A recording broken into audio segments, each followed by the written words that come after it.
So, Feargal, can you tell me a bit about the age grade strength and conditioning programme?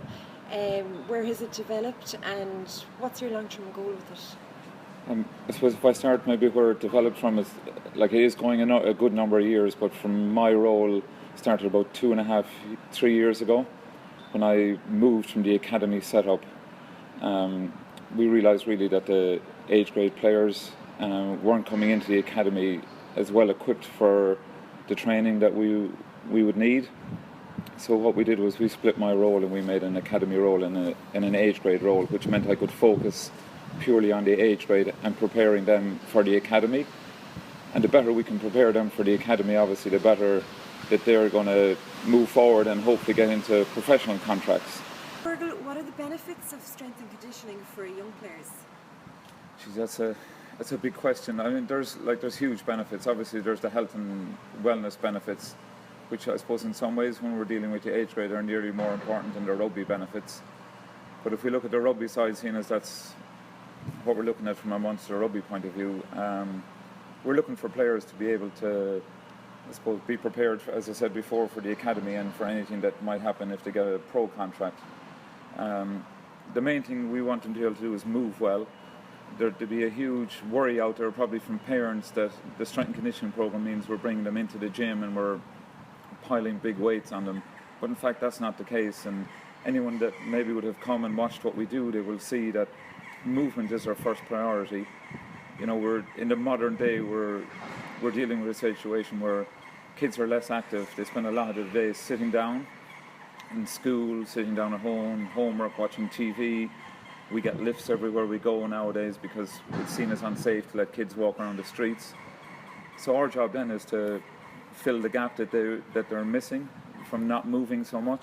So that's our main priority. And if we can get them moving well and getting them strong within their own bodies, then they're less likely to get injured when they're playing the game. And if they move up along the ranks, then we'll look at making them much stronger. And with that in mind, then we've started with our program. We've started getting younger and younger every year. So last year we started working in some of the schools with first years, purely on movement mechanics and making them move well so that they don't get injured, they can play the game a little bit easier. And then when they do go to the gym, they're prepared to lift the weights when the time comes right to lift them. And on that, Feargal, we know that the strength and conditioners are helping with strength and conditioning programs in schools and we say youth sections in clubs. So what specifically do you do to assist those players? Well, it's different in every school is slightly different. You know, some schools are better equipped than other schools. But our main role is to, I suppose, guide the strength and conditioner that works in the school in how to do things best practice. We guide them on what Munster Rugby are looking for, again, in the long term from an academy or professional point of view, so that the players coming through their programs know the exercises that are required if they go up into the next level.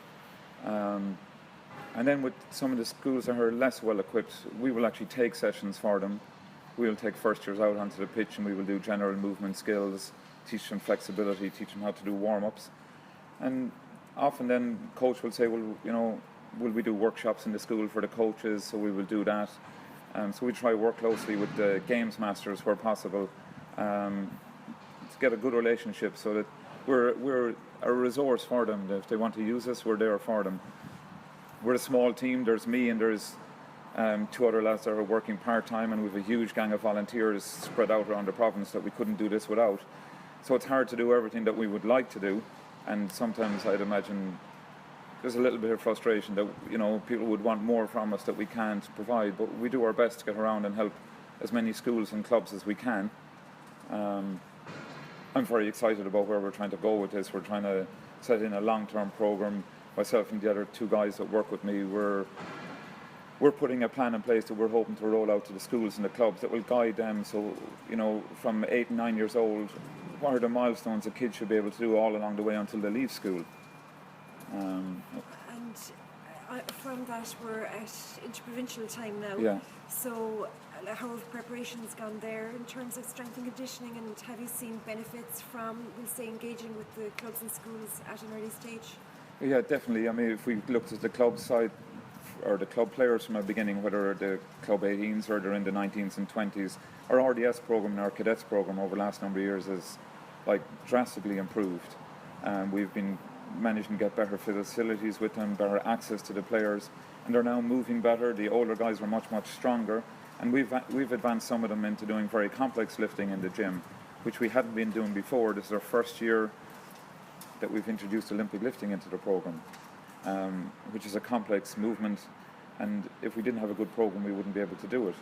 If we look at the schools, then the schools, also the programs in the schools themselves are getting much better. Schools are employing strength and conditioners more frequently and through a greater range of the ages. And we're having a better relationship with the schools. So the players are coming into us much better prepared. And we can see it now with the likes of Bill Johnson, Calvin Nash and these guys that are getting involved in actually the senior program. Like Bill has now been come off the bench twice for the senior program, and that's a credit to obviously his school, Rockwell, and to the work that we're trying to do with the schools.